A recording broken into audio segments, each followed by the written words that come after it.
Fun conversation I want to get into. Jaylen Brown is better than Jayson Tatum. I said it. I said it. I want to dive into that in this video.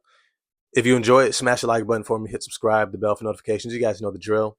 But before we do, this video is being brought to you by Bridges and Stones Family and Relationship Care. If you or someone you know is struggling with their mental health or relationships, go to bridgesandstones.com for a free consultation. Remember, one small act today can create a better tomorrow, and none of us make it alone. The link will be in the description box below.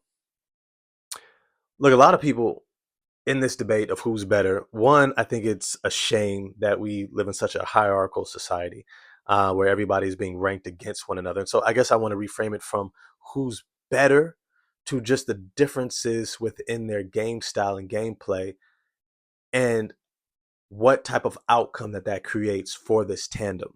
A tandem that just won an NBA championship, a tandem that was highly represented, well, not in the Olympics, only one half of the tandem, but their team in general was represented well in the Olympics, showing that this was a great team, a phenomenal team that's been able to play together, been able to play selflessly, fill in their roles to a T, to be able to get probably one of the hardest achievements out there, which is an NBA championship.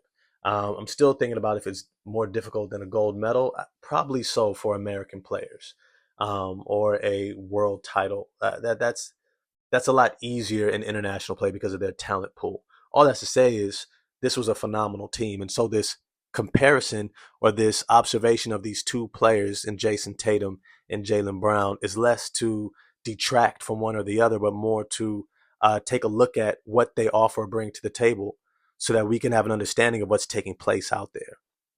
One of the things that I'll say is that one of the major differences is Jayson Tatum is just a better playmaker when it comes to making passes and creating for others. I think that's evident.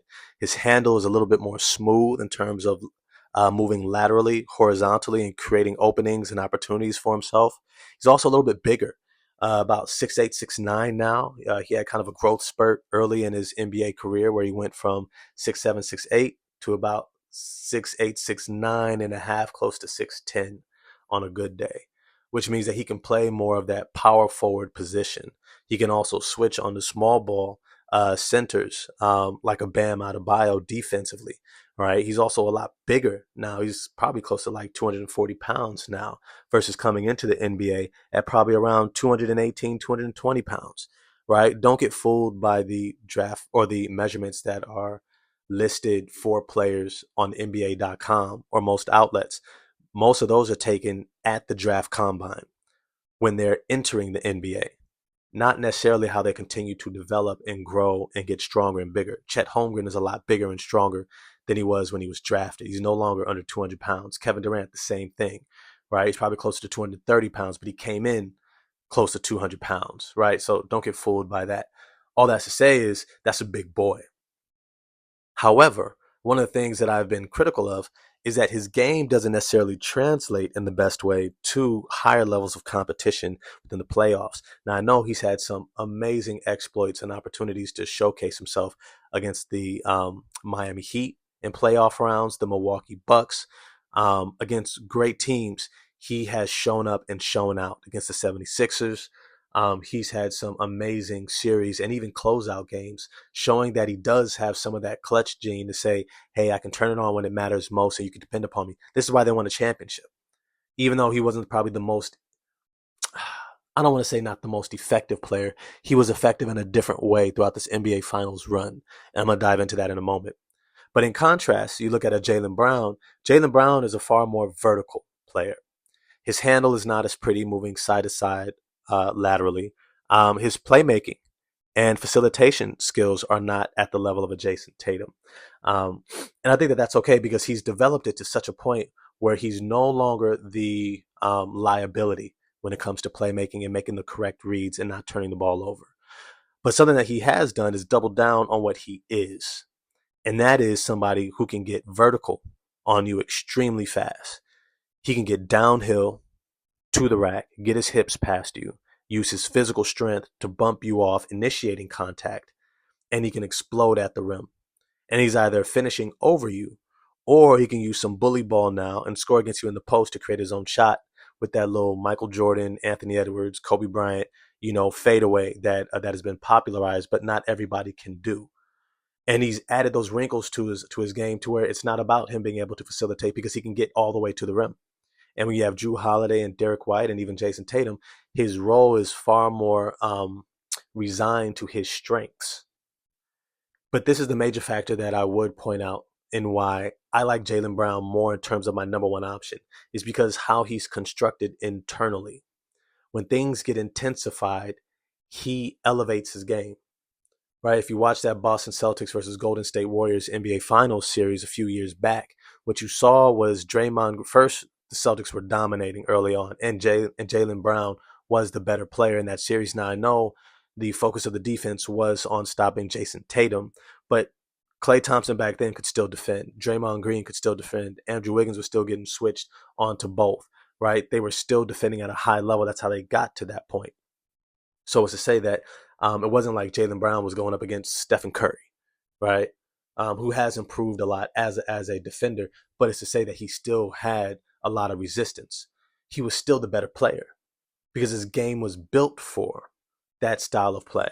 And even when Draymond Green completely blew up that series in the Golden State Warriors' favor by getting extremely physical with the entire Boston Celtics team, something that they were not able to recover from in time to get back into the series. You saw that as things transitioned and got more difficult and got more intense, Jaylen Brown figured it out far sooner than Jayson Tatum. And that's been something that has been evident in the contrast of both of these individuals' games. That one elevates, one acclimates and adjusts because they have a game that's suited to be able to do so versus the other. Right? Similar to like a Kevin Durant. If he's out there working the hezzy nonstop, that's actually a good thing for you. That's actually a good thing. What you don't want from Kevin Durant, because he's going to get his no matter what. What you don't want is him being able to get into that catch and shoot, get to his spots at the elbow, catching, just shooting over the top, where the game is simple and it's coming easy. That's what you don't want. You want guys forced into the hardest of shots early in a game, which means that they have to expend more energy, which means that your defense has an opportunity to be more set in preparation for how they're going to play that type of shot making and shot creation. The only difference is that Kevin Durant's still 7'1", right, with the 7'7" wingspan. Jayson Tatum is 6'9", 6'10" with the 7'1" wingspan, right? And so their ability to get to the rim, their ability to get that shot off moving horizontally is going to be very different. And I also have to say Kevin Durant's just far superior at it. Jayson Tatum, when things get intense, especially in the playoffs, that little pull-up jump shot that he settles for a lot, that step back or sidestep three, does not fall with the same regularity that it does in the regular season, which brings down his efficiency, which makes that a quality shot for the defense to force him into that he's all too willing to continue to divert to, which is something that we saw in the Olympics, that he kept going to a shot selection that was not beneficial to the team's success, which is why he got limited in terms of playing time. I actually thought down the stretch, especially in the game against France, I was like, why are you playing Tatum at this point? This is the gold medal game. Sorry, all bets are off. Look, this is no longer about optics. I mean, I get that the Team USA could get away with it, but at this point in the medal rounds, you should not be playing with lineups. It was clear that Tatum was not ready. It was clear. Early on, he should have been getting mad playing time. I get you. I give you that. They should have been going 10 deep almost every game, and in blowouts, you get all 12 in there. But in the medal rounds, in that final stage, you should have been locked into an 8-man rotation, 9 at the most. Drew Holiday should have been in there instead of Jayson Tatum.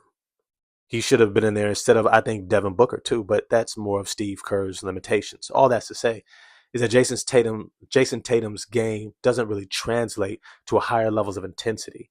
He doesn't have that internal mechanism to compete at that level and to be a leader at that level, to be able to say, get on my back, I'm going to take the pressure off everyone else.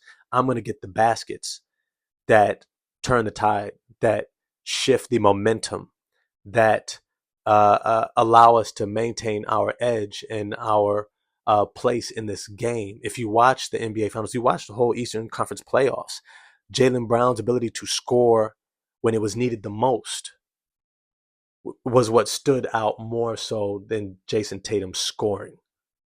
Like there were times where the game was in the balance, and that was when Jaylen Brown was scoring. Then there were times when the team had momentum, the Boston Celtics had momentum, and that's when Jayson Tatum was scoring. Now, it's not to remove Tatum didn't always score when there was clutch moments, but it's to say you get the drift. When it was needed, it was Brown. When it was less needed, it was Tatum. But as always, I want to know what you all think. This is a fun topic, nice little discussion. Get at me in the comment section. If you enjoyed the video, like, subscribe, hit the bell for notifications. Drop this video in your group chats. Discuss it there and get at me in the comments, and I'm going to get at you there. Peace.